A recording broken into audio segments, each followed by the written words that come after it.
being in the market right now, clearly, and we've seen a lot of progress happening, as you can see, in 2022 compared to 2021, and as you can see up here as well. And so, and that's due to our actions here at the White House and just across the administration. So obviously, we admit that there's still a lot more work to be done, but you do see some progress, some significant progress. So today, the President hosted a roundtable with infant formula manufacturers, including ByHeart, Bubs Australia, Ricket, Perrigo, and Gerber, to receive updates on their progress in increasing the supply of formula. Additionally, the President announced 2 new Operation Fly formula missions. Beginning June 9th, United Airlines will airship the equivalent of approximately 3.7 million 8 ounces bottles of Kendamil infant formula. This is the first Operation Fly formula flight donated by an airline carrier. Also, starting June 9th, Bubs Australia will transport the equivalent of 4.6 million 8-ounce bottles of formula. This is the first shipment of 27.5 million bottles that Bubs Australia plans to export to the U.S. These shipments are on top of the 1.5 trillion bottles of formula transported in the first 2 Operation Fly formula flights. These actions build on other important actions to ensure there is enough safe infant formula for families, and the President has been clear he will pull every lever to get more safe infant formula to American families.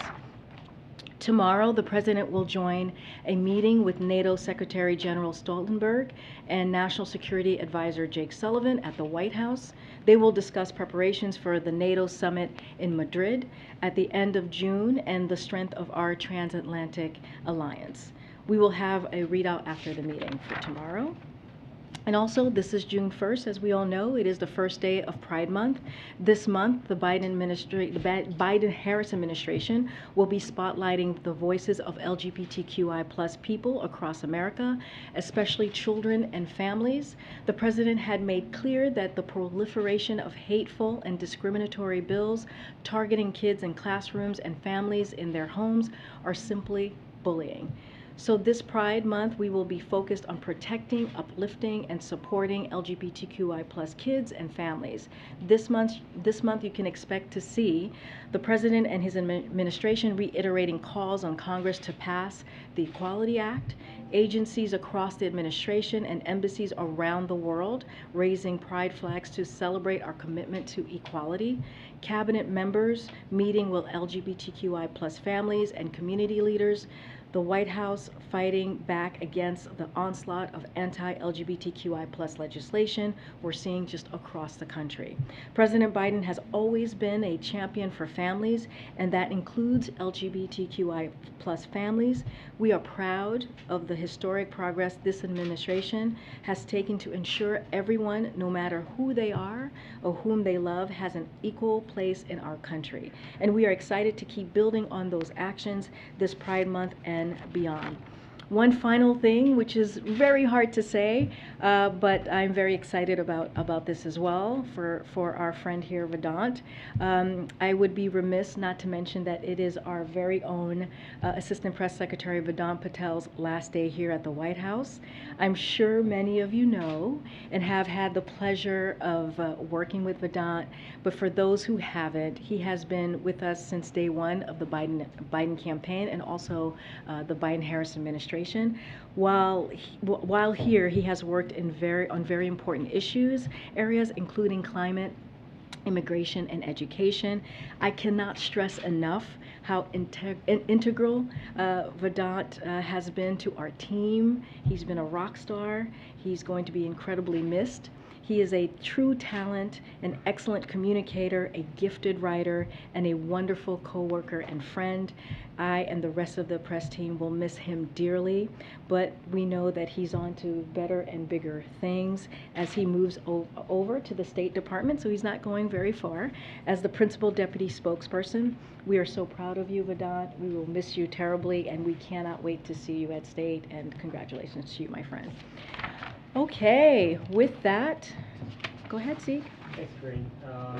After U.S. intelligence assessed that the Mohammed bin Salman Crown Prince of Saudi Arabia was behind the killing of U.S. journalist Jamal Khashoggi, the president said the candidate said he'd make Saudi Arabia pay a price, and a pariah is reported today that the president plans to visit Saudi Arabia, including having a meeting with that crown prince. How is that consistent with making Saudi Arabia pay a price or turn into a pariah? Let me just say first, his words still stand. The president's words, what you just laid out, is still stands today. I don't have a visit to preview. I don't have a trip to announce. So there's nothing for me to just lay out for you at this time. I'm just wondering, though, what price did Saudi Arabia paid already for the killing of that journalist that the president that would then turn around and the president would reward them with a visit to their country? I hear you, Zeke, but I don't even have a visit to announce or to preview at this time. So there's really no discussion to have because I don't have a visit to even talk through at this time. But right now, the president believes Saudi Arabia should be a pariah. Those words from then still stand. I'm saying that has not changed. The president's words still stand. But you're also asking me if there's a trip being announced or a trip to preview. I just don't have one at this time. And changing gears to the event sure. that was just held in the South Court. And in the meeting with formula executives, one after another executive said they knew immediately, within hours or days of the shutdown of that Abbott plant, the magnitude of the crisis facing the U.S. baby infant formula industry was going to face, that supply crunch that we all saw play out over the last several months.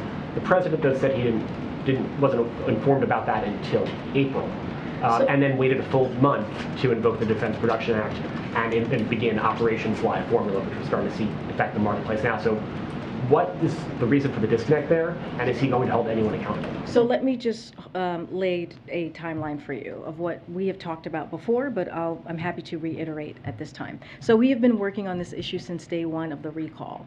The recall happened on February 17th. On February 18th, USDA issued detailed guidance to states on how to seek waivers in their WIC programs. We know directly from companies this is one of the most important areas for action to be taken from the government, and this month we are building on that work with last week's announcement urging states to cut all WIC red tape. So that actually happened, this is June 1st, so that happened in May. Also, importantly, agencies have been working closely with manufacturers to help them optimize process and boost production, which I just showed on these graphics that were behind me just a second ago. Because of quick action, and it is not by accident, today there is more infant formula coming off factory production lines in the U.S. than before the Abbott factory recall. That wouldn't happen without the work that we have done. For the last 3 months, the FDA has also been working with retailers to impose purchasing limits to prevent the possibility of hoarding. And just to take a step back, so just to remind folks how we got here, we are in this position because there were safety concerns at an Abbott facility. The scientists and the experts at FDA have been working around the clock 24/7 to come to an agreement, but ultimately have to ensure its facility meets their standards for the American people. And as Caleb said last week, the FDA has been clear. They need to look into how we got here, how this all happened. So he is calling for an after-action report. And so that is something that the FDA has said last week during their oversight hearings. Sorry, I said it's a lot for me, but does the president want to see an after-action report about how this building responded to that? Because he wasn't informed until April.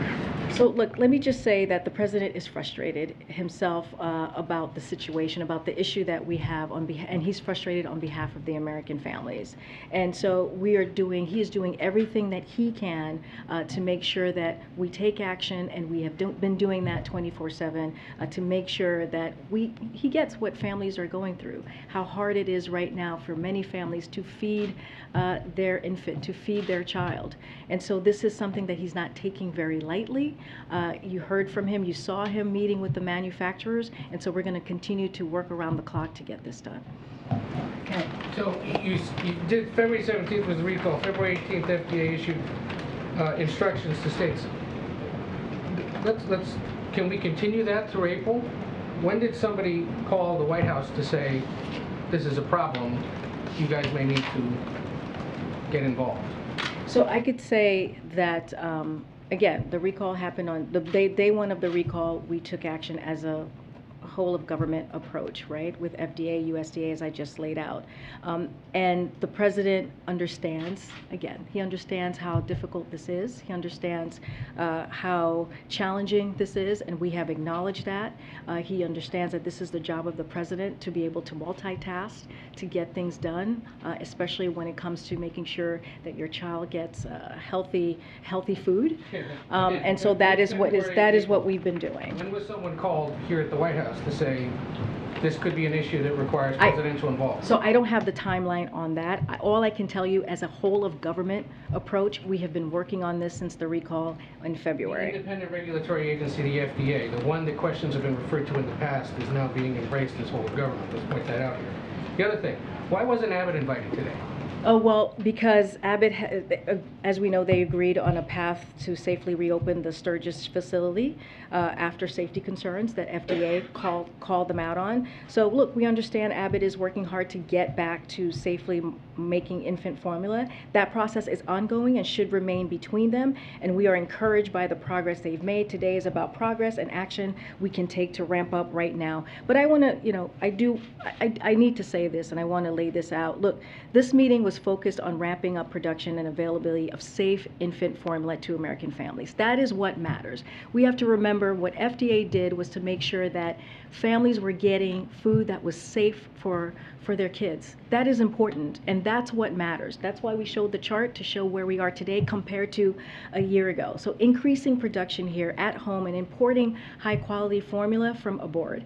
We are working with many manufacturers. The companies joining today represent a subset of companies working with the administration to increase on supply, whether it be through the DPA, which is something that we know that the president called on, Operation Fly Formula, and FDA's importance guidance. And so the actions are making a difference. And so I just want to make sure that we see what this administration has done, this whole of government approach. You're doing this now on June 1. If he knew about this in we have April, no. We have been doing this, a whole of government approach, since the recall. Yeah, that is what, and it's not, but it's invoked until last month. because we had to make sure. We had to make sure and really look into what would work and what was the best direction to move forward. That's what we have talked about. We have talked to you all every day that we can about each step that we're taking, whether it's the Defense Production Act or whether it's the Operation Fly Formula. So every step of the way, we've explained why we've taken these steps. We've explained what the process has been to take on these certain items. And so this is what we've been doing, and we have been working on this 24/7, and we have seen an increase of production. The president met with manufacturers today. He met with manufacturers 2 weeks ago, and so we have been working very hard to make sure that American families out there who have children are getting what they need, whether it's a mom, a dad, whether it's a caregiver, are getting safe and healthy products, food to their children. Just to put a finer point on that, is it my understanding that what you're saying is that even if the president had known sooner, before April, that your response would have been exactly the same? I'm not saying when the president knew or didn't know. He spoke, I know he spoke to that himself, so I'm going to let that stand. I am saying that we have been working on this. We, as a whole of government approach, has been working on this since the recall, which was in February. That is what I'm saying. I'm talking about internally, not just the agencies, not just FDA, USDA, but also internally. We have been working on this for months, and we have taken this incredibly seriously and have been in this briefing room, and the president has spoke to this on his own about the different steps that we have taken. And we've also laid out a timeline for you all so that you know what the steps that we have done. It sounds like you're saying, though, even if the president had known sooner, would that have made a difference? No, that's not what I'm saying. I'm saying that we have been working on this since we found out about the recall since day one. That is what I'm laying out to all of you as a timeline. That is what it's important here to know, that as a whole of government approach, we have taken this on since the first day that we learned about the recall. Okay, on another topic here, can you explain to us a little bit more the president's role in these ongoing negotiations over gun reform legislation? Because Yesterday you said the president would get involved when helpful. A short while ago he told us that he has been involved. So can you just sort of explain, how does he view his role as these talks are ongoing? A couple of things. He has been involved. He has been involved since day one of his administration, since calling on Congress to take action. Just this past 2 weeks, he went to Buffalo to grieve with the family, to make sure that he listened and they had a conversation with the family, right? Because it was so important to him to do that, to console them, to hear from them. He went to Texas on Sunday to do the same. He's spoken about this from his first joint address to Congress. That was last year. He spoke about this in the Rose Garden when he talked about his comprehensive gun reform, the executive actions that he was going to do. He talked about this at the State of the Union. So this is something that the president has been doing since day one. And not only that, he worked on this in the Senate. He knows how to get this done, and he's done it before. As a senator, he helped pass our ban on assault weapons and high-capacity magazines, as well as enact the legislation that made the federal gun background check we use today. So this is something that he has been doing for a long time, and he understands what we were talking about yesterday. He understands how these negotiations work. Sometimes you have to give it a little space, so it has that quiet, so that congressional members, senators can work on the issue. But he has been involved from I would say, from day one, since he walked into this administration. But on these negotiations on any possible legislation now, is he involved right now, or is he giving them that space? He's giving them space to do the work, to have that conversation. But since the shootings, since Buffalo, our teams here, the Office of Leg Affairs, has had more than a dozen calls with the negotiators and senators and congressional members on the Hill. They have been having active conversation and working with them, or talking to them about what actions and steps need to be taken and where they are with the process. Go ahead. Just very quickly on Abbott, they've said that they can get the Sturgis plant restarted by Saturday. The FDA has said other things.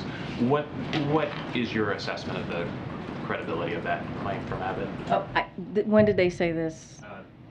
This week. This week, okay. I don't have it, we're going to, like I said, we've been working very closely with Abbott, not we, but the FDA has been working very closely with Abbott to get Sturgis facility up and running. So that is something that they've been, in touch with FDA about. I cannot speak to their timeline. That's for Abbott to speak to. Clearly, this is something that we want to get done as soon as possible, but it also has to be done in a safe way. Okay, and then on the president's New York Times op-ed about Ukraine, he said that the policy here is to see a democratic, independent, sovereign, and prosperous Ukraine. But he did not say within its internationally recognized borders.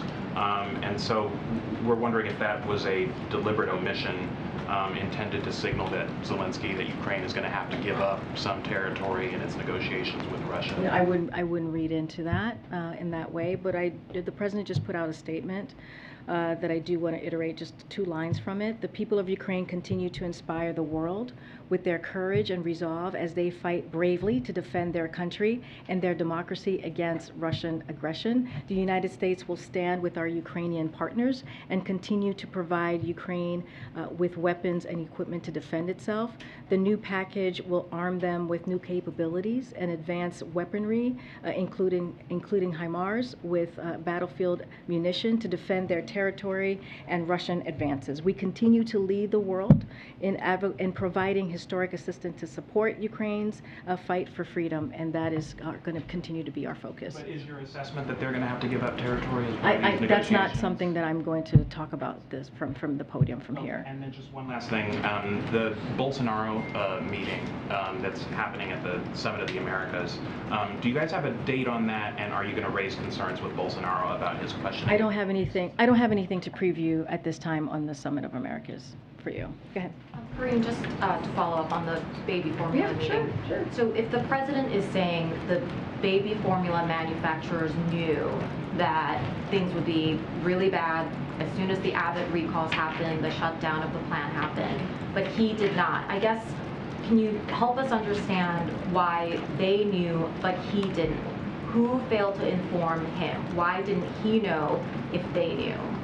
So again, what I will tell you is that we have been working on this issue from day one since the recall.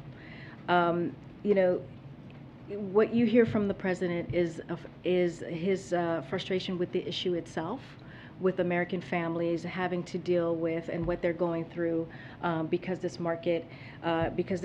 concentrated market and the problems of the Sturgis facility. We have to remember how we got here.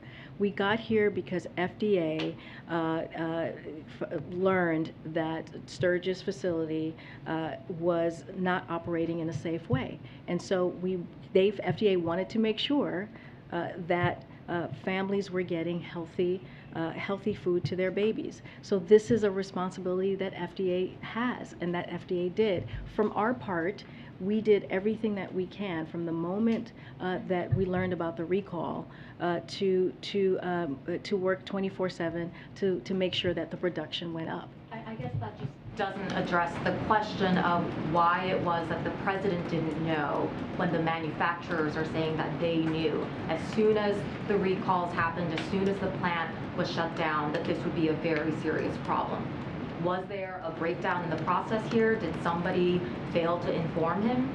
Look, I have not spoken to the president. I know that he just said that a few moments ago, so I would have to talk to him about the April date. But what I can tell you is what he has seen, and this I know for certain, is that seeing the empty shelves is unacceptable. Seeing what families are going through is unacceptable. This is why we have been working 24/7 to make sure that we are using every lever at our disposal to deliver for the American people. That is what I know for sure that I can share with you at this moment, and that's how we're going to, going to continue to move to make sure that we're doing everything that we can and beyond. Yeah. Could you help us understand then, you've said that the administration has been working 24/7 around the clock since February to try to address this issue. The president says he didn't understand how bad the issue was until April. So is it that you were working around the clock since February to address this serious problem, but the president didn't know? Just want to be clear about that. So the actions across the government began day one. And of the recall, as I've said. The White House has been in close, regular contact with agencies responsible for addressing these issues since then. While these actions made serious progress, including by ensuring there was more infant formula coming off factory lines than before, the recall, it's clear there is more work to be done and more levers to be pulled, which is why you've seen higher profile actions this month, and we're going to continue to do everything that we can. So to your question, the White House has been working across government to make sure, since day one of the recall, to do everything that we can. So then perhaps the president wasn't aware of the work that was going on around the clock since February to address the issue? I mean, the president has multiple issues, crises at the moment. When he walked into the administration, he talked about the multiple crises that we needed to deal with as a country. And so that's number one to remember. But the most important thing is that as a White House, working with the interagencies, we have been working on this since day one, since the recall. Yeah. Okay. And this is his White House.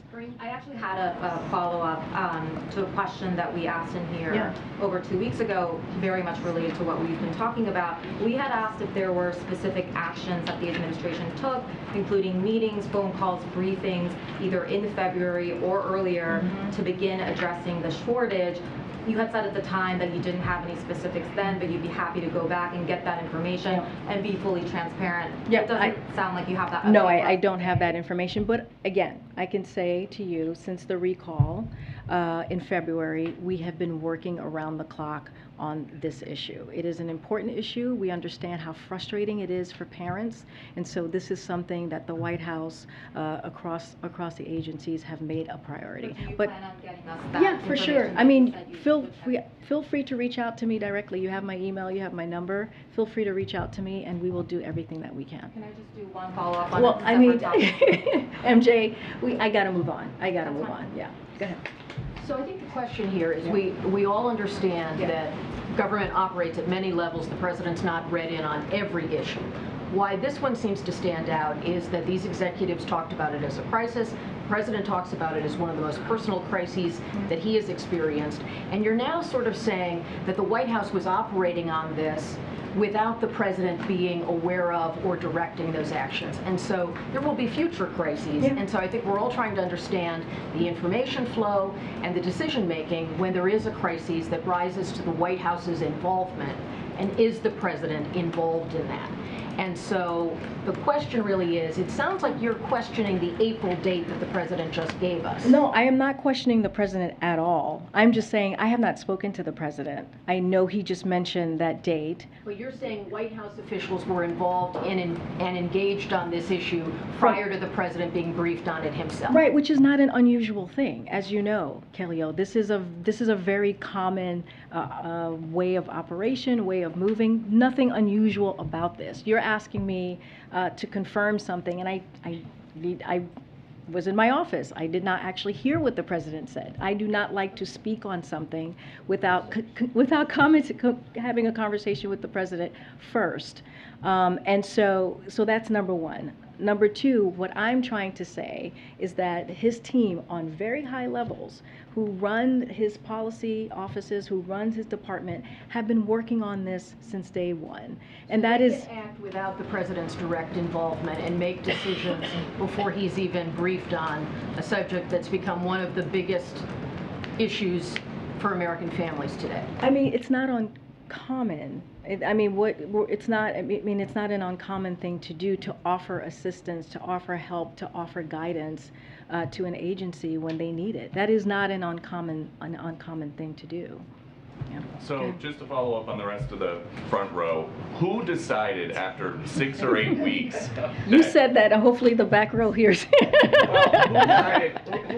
is the person in the West Wing who decided after 6 or 8 weeks that this baby formula shortage was finally something that somebody should tell the president about? Look, again, I have to go back and talk to the president. I did not hear him take questions or answer any questions to all of you.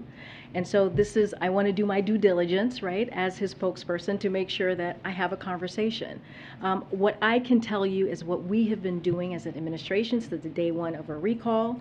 And just let me just say this, because I want to make sure, since we have folks watching, that the actions that we took actually made a difference here.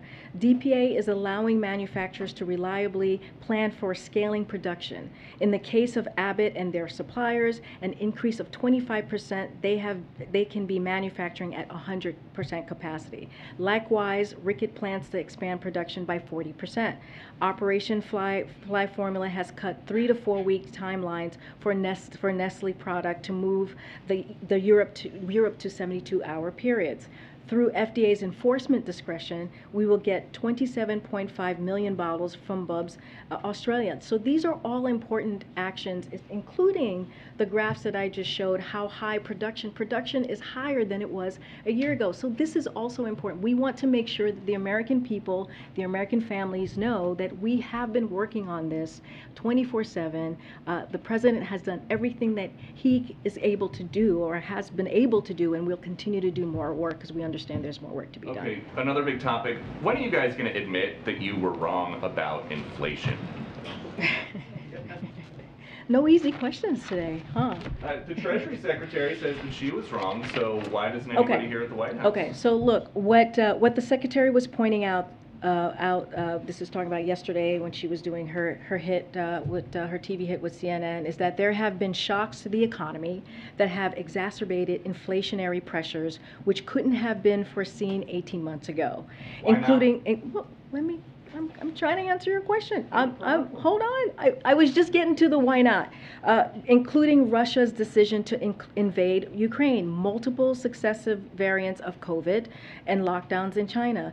As she also noted during that interview, there has been historic growth and record job creation, and our goal is now to transition to steady and stable growth as inflation is brought down, as Brian Deese said yesterday to all of you when he was standing behind this podium. So the present economic economic plan, as we see it, is working. Just today, we learned that the manufacturing was up in May, building on the 545,000 manufacturing jobs have been created since he took office. Further proof that companies are investing in America. We are on a path to stable growth, and we are addressing supply chain problems. Our plan to tackle inflation, lower costs, reduces the deficit, and respects the FDA's independence.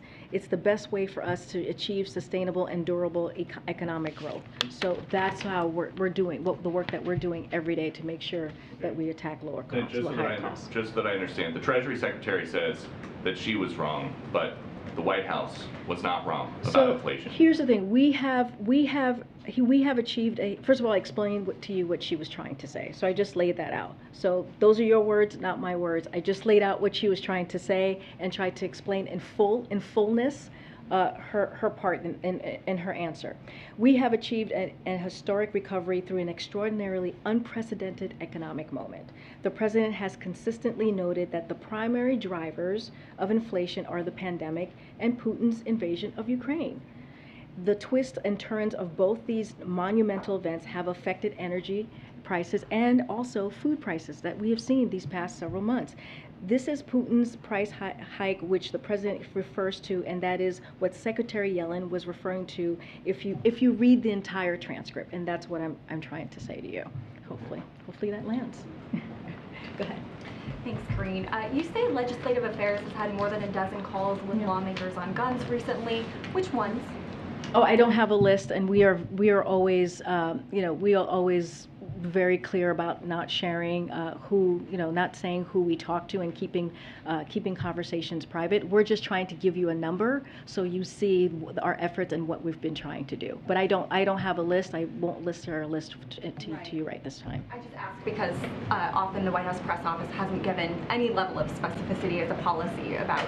Well, I did say we're talking to negotiators. So I think that could give you a sense of who we're talking to. Sure. And then a couple questions briefly on baby formula. Would the president support the FDA continuing to allow more foreign imports of baby formula permanently, more than just a temporary solution, given that we're seeing that this can become a crisis very quickly, given that we have just a few manufacturers who have a corner on the market? Well, we understand that we need to look at this further and figure out what needs to be done so that this doesn't happen again. I don't have anything new to share on if this is going to be a long-term way of moving forward with baby formula. I don't have a policy update on that, but I know to tell you now, as I've been saying, we are doing everything that we can possibly to make sure that the American families are getting their children healthy and safe formula. And then just real quick follow-up. We talked, when the president spoke earlier, came up in one of the questions that was asked, just the timeline of the FDA's response when it came to investigating this Abbott facility. There are questions about what communications there were between the FDA and the White House. I mean, is the president satisfied with the FDA's response in this crisis? Yes, he's satisfied. But last week, during their oversight committee, he talked. Caliph said that there needs to be he called for an after action report. He appointed Woodcock to doing that after action report. He wants to get down to the bottom of what happened, and so that is important. I don't know if you're asking me, does he still have confidence in the FDA? He does, and the FDA themselves are going to try and figure out what exactly happened and how do we avoid what happened these past several months with Abbott and their facility shutting down. And so that is an important thing as well. Thanks, Karine. On this baby formula issue, you said that the whole government approach began in February right afterwards. And I think a root of this sort of questions or that folks are having is that it, in fact, doesn't seem like this extended beyond the FDA until certainly the president found out in April, but especially when this became really an acute issue in May when the Defense Department was brought in, the Agriculture Department was brought in. So can you, other than the FDA, who was part of this whole of government response, especially in this kind of crucial February to April timeline where the president wasn't aware of what was going on? Right. I mean, I mentioned the FDA, I mentioned the USDA, I've mentioned, policy departments here within the White House. During the The USDA issued detailed guidance to states. This is when the recall happened on February 17th. The next day, on February 18th, USDA issued detailed guidance to states on how to seek waivers in their WIC programs, which we learned was a very important element, which was a red tape. Well, which was a red tape, as we've learned, that needed to be cut. And we know directly from companies that this is one of the most important areas for action to be taken from the government, and we're building on that work with the announcement that we made as it's related to a USDA urging states to cut all of WIC red tape. So that was that role in that particular component. Were there any efforts outside the FDA about encouraging either the import or production of additional formula? It seemed like, from an outsider, that if a plant goes down, you know that it's going to be a crisis, that you would immediately start looking for other sources of supply. I mean, I can't speak to specifically what the FDA was doing at that moment. All I can speak to is what happened at the recall. When it comes to production, I can talk to what we have done these last several months, meeting with manufacturers. Again, the graphs that I showed showed how the production has even increased from last year. I think 8 million more in one of the graphs that I showed. And so we're going to continue the work. We know that there's more work to be done, and we're going to make sure that we get to the other side of this. One other on a different topic.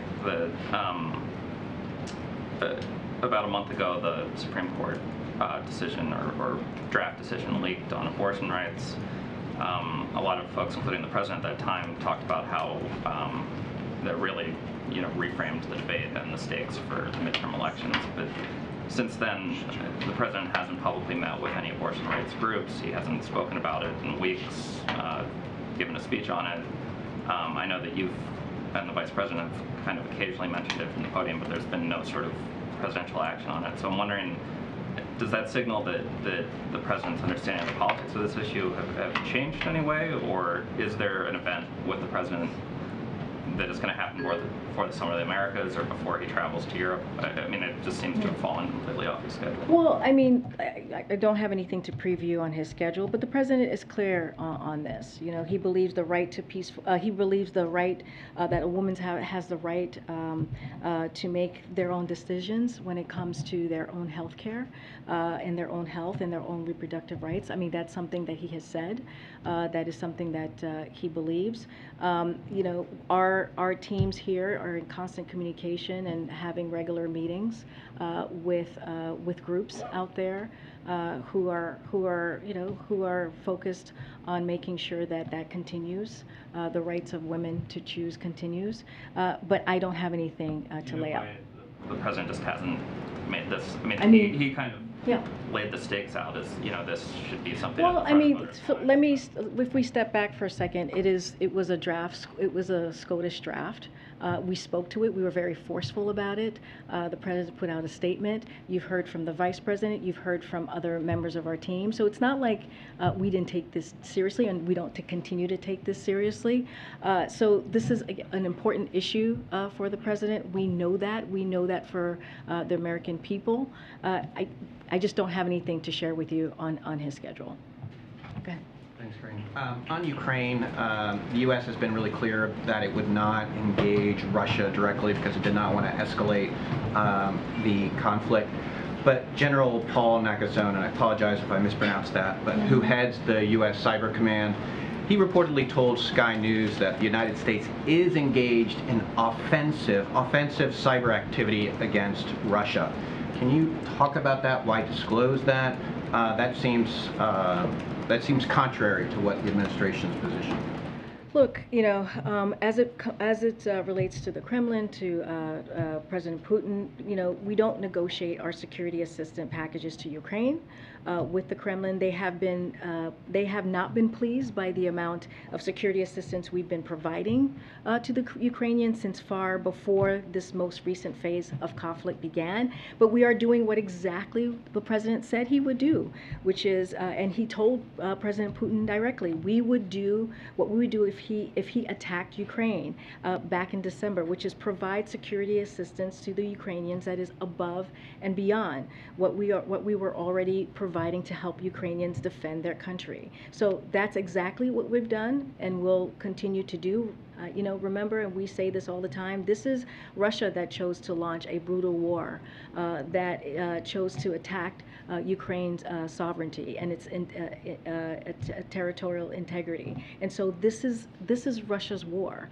And so they started this conflict, and they could choose to end it at any time, and they have not. But we continue to maintain that deconfliction channels with the Russians for when necessary.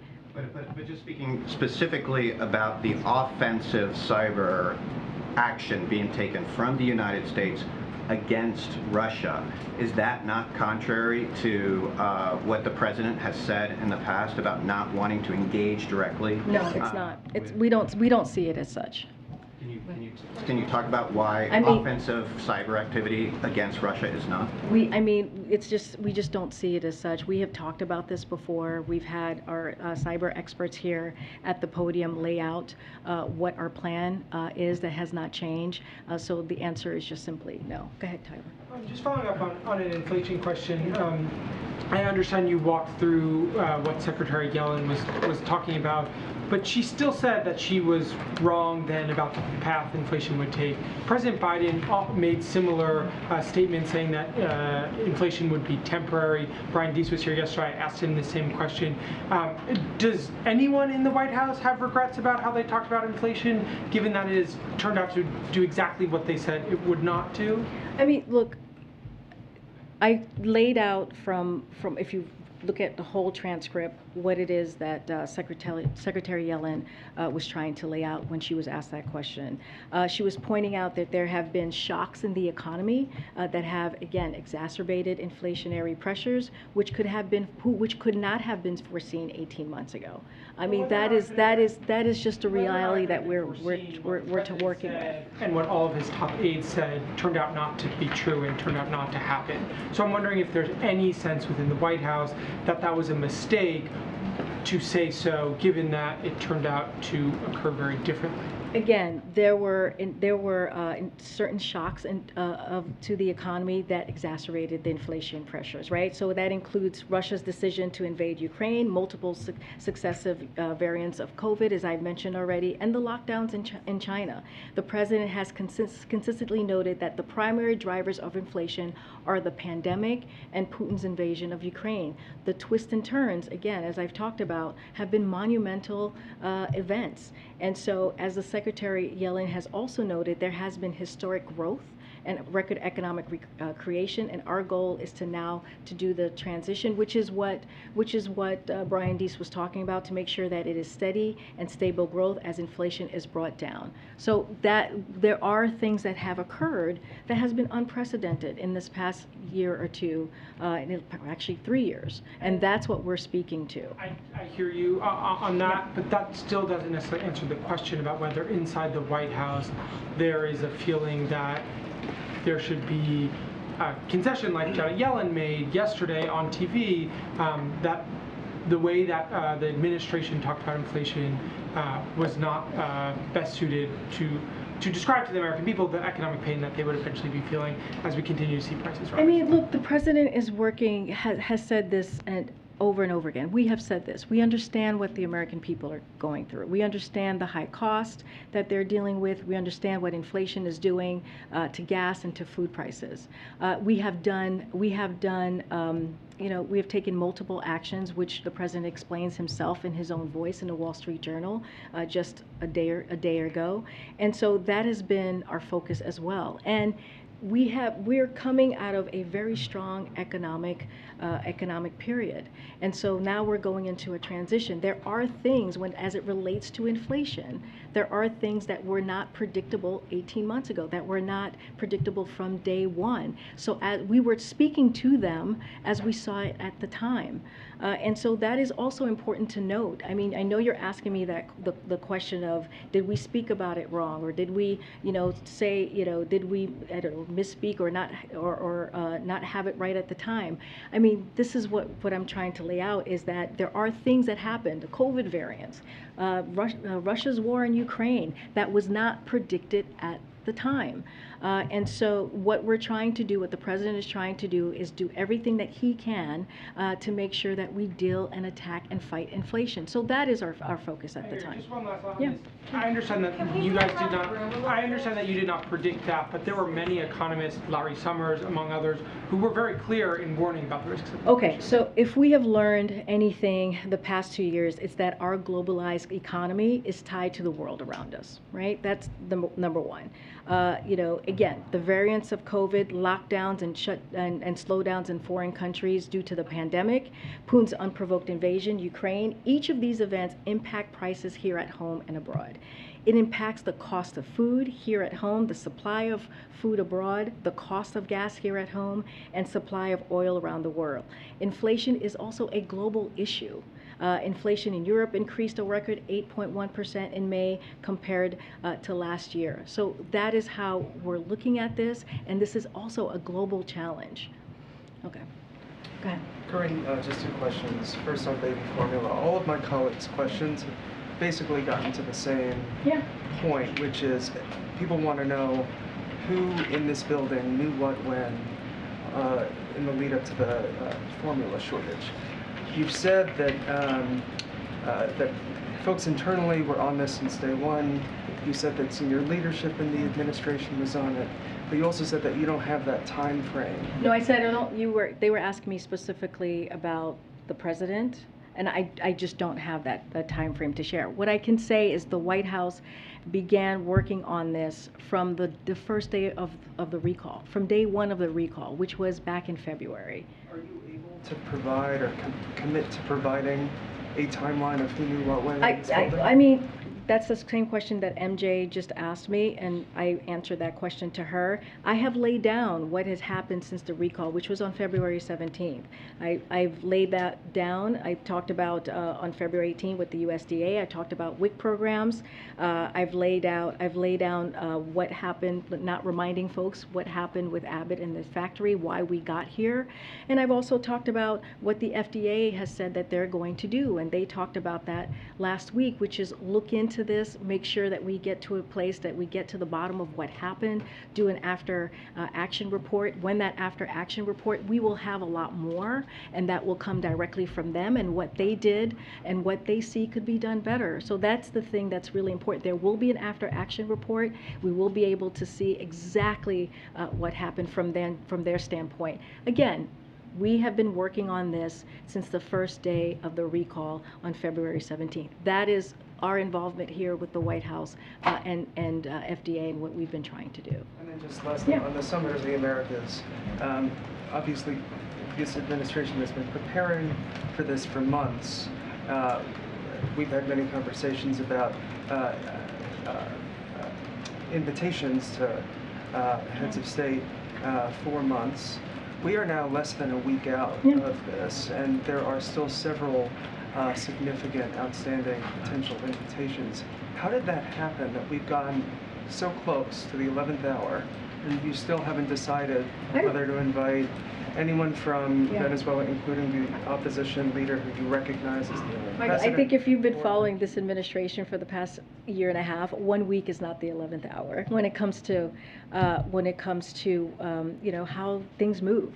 And so that is a lifetime away for us as a White House. I think any White House would say that. And so, look, we still have some final considerations, and as soon as we have the final list, we will share that. Look, we're gathering people together to focus on our collective responsibility to forge a more inclusive and prosperous future for the hemisphere. And that's something also to note. I know there's always questions about the invite. There's always question about who is coming and who's not. But we also should talk about and focus on what the purpose of this meeting is, and that's also critical and important. But I have to tell you, a week away, that's a lifetime. That's a lifetime, and I think any administration would share that. Hold on, I'm going to try and go to the back. Go ahead.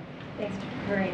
Yesterday, there were leaders from Airlines for America and the U.S. Travel Association here at the White House for a meeting with staff, and they urged the administration to end the pre-departure COVID testing requirement for vaccinated travelers who are coming to the U.S. from overseas. What is that? Was that BTS? That was not my phone. Okay, that's what she says, folks. Is the administration considering ending that requirement for COVID testing for international travel? So we're constantly evaluating our policy. The pre-departure testing requirement remains in place as we have it today, and any decision on pre-departure testing requirement would be made by our health and medical experts. Is there a sense of how long that could and should remain in place at this point, and what purpose it's serving right now if people in the United States can travel freely without any sort of testing? I mean, I don't, it's in constant evaluation as I just laid out. I don't have anything more to share from here. Oh my gosh, I'm trying to see who to go to. Go ahead, I don't think I've called on you in a while. Okay. Yep, thanks, Karine. Question for you about this report out of California on reparations. I was wondering if the president has seen it and if he would use it to guide any sort of executive action, since I think the last thing he did on reparations was say that he supported the study that Congress is potentially wanting to So pass. his stance on reparations and supporting the study hasn't changed. I have not seen the California report, but his personal, his stance, policy stance has not changed on reparation. And also one more quick one. Deb Haaland has tested positive for COVID. Oh, okay. Do you know when the president and first lady, they were last tested, because they were with her on Monday, and would they be considered to be close contacts? Well, I do not know when she last saw the president or the first lady, Secretary Deb Haaland. Together on Memorial Day. Oh, were they? Okay. There are pictures of them. Okay, great. Well, thank you for that reminder. I know that, and we've said this multiple times, the president has a regular weekly cadence on testing that has been, approved and talked with his doctor. I don't have when the last time he was tested. And you weren't aware about her positive test? No. This is I'm just learning about this now. Okay. Trying to see. Yes, madam. Yeah. Okay, you sir, way in the back. Yep. Thank you, Karine. Just one question. A few weeks ago, the State Department said that the U.S. did not look favorably on the construction of the East Med oil pipeline from Israel to Cyprus to Greece and then presumably to Europe. Has any of this changed as so many European countries try to wean themselves off Russian oil? I don't have any more to share on that. I would have to check with our policy folks at NSC. I do not know if that position has changed from what you've heard from the White House, but I would just have to check with the NSC to make sure. I'm so sorry, from the State Department? Yeah. Okay, yeah, I would refer you to the State Department and check in with them on that piece. And not the NSC? Well, because you said it was the State Department. I think I misheard, but I think you said that it was the State Department had put out that announcement. Okay. A question from the back. Oh my goodness. A question from the back. The question. Go ahead. Yeah, sure. If you have a question. I do, but your fingers waving around. I know. I'm trying to pick people I haven't called on in a while, so it's fulsome. So people are getting a question. I think everyone's grateful for that. I'll ask just one question. No. Something the president mentioned when we were in there now. When you talk about inflation, the wheat supplies or the food supplies, and he talked specifically about, I guess he was referring to Ukrainian, the inability to export Ukrainian wheat, and that something had to be done about that. Well, what the Ukrainian foreign minister has been talking this week about, supposedly they're in talks with other countries about navies going in to the Black Sea and creating a corridor to get that weed out. Is this something that is being discussed on any level in the White House? That is something that I would actually have to go check on as well. That is not, I just don't have an update on that as far as the wheat. That's clearly something that we've been monitoring. And we have said Russia's aggression on Ukraine has certainly raised prices, as we have talked about, on gases and food.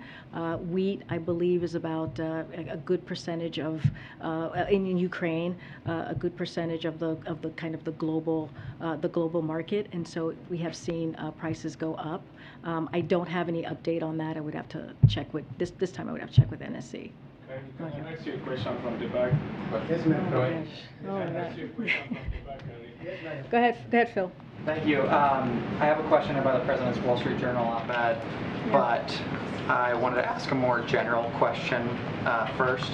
And my more general question, which is, I think, at the heart of a lot of things that you've been asked, is how serious does an issue have to be before it's brought to the President's attention? So let me just lay this out, because I think this is really important. And I've said this multiple times. The reason that we are where we are with Abbott in this facility, with the baby formula in this current situation, and we have seen production go up, again, the graphs that I showed, and that has happened because of our involvement in what we were able to do. Look, the market, there are four manufacturing companies, just four. And that is something that we also have to address down the line. And this is something, as we talk about competition, the President has been very focused on. But FDA, as we've said, called out a safety hazard, a safety issue with Abbott, and they had to shut down one of their facilities. When that happens, they do all the things that happens when a safety issue comes up, and Abbott had to shut down that facility. So that's the thing. That's why we got to where we got to. From the moment that we heard of the recall in February, on February 17th, as I've laid out, we took action. We took action and we moved forward, and we did everything that we can. And I've laid out cut the red tapes, and now the DPA, the Defense Production Act, and other things that the flying in formula from across the board. All of those things from abroad. All of those things were actions that we took to make sure that we dealt with this crisis. But the government, the White House, has been involved since we first learned about the recall. And so that is important to know. The President deals with multiple crises. His administration deals with multiple crises. When we walked in a little bit over than a year ago, we talked about the economy. We talked about COVID. We talked about climate change. All of the things that the President attacked and dealt with, and his White House dealt with on all at once. And we have seen his comprehensive plan when it comes to COVID and what we've been able to do and getting people vaccinated and boosted. We see where the economy is currently. Now we're in this transition. All of those things are important to note, that there are always multiple crises happening that we are dealing with all at once. And then on the Wall Street Journal op-ed, in that essay, the President reiterated that he supports the independence of the Federal Reserve. He called on Congress to pass tax credits, and he also called again for changes to the tax code to bring in more revenue to drive down deficits. Correct me if I'm wrong, but these proposals aren't exactly new. I mean, we're coming up on a 40-year high of inflation. Does he have anything else? Yeah, I'm happy to lay that out as how he's fighting inflation. Look, as you just said.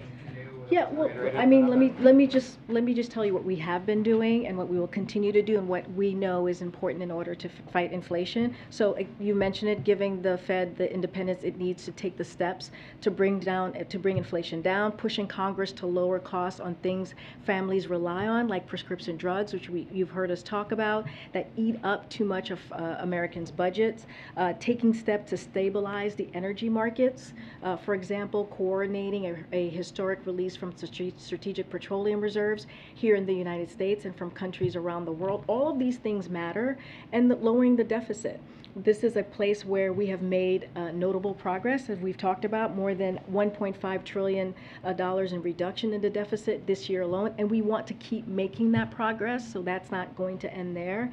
And there's other ways too, the lowering cost of high-speed internet for 50 million families, building more than 1 million new affordable homes to help bring housing and rent prices down, helping America's farmers increase crop yields to help bring down food prices, and fixing our supply chains to reduce the cost of moving goods to shelves and to families and homes. And we're always looking at other things that we can do. But these are actually action items that we have taken that are not small, that shows the work that this president has done to really attack inflation. We understand that there's more work to be done. We understand what families are feeling right now, but we are doing the work to try and address this. Karine, can I ask something that the administration launched today, please?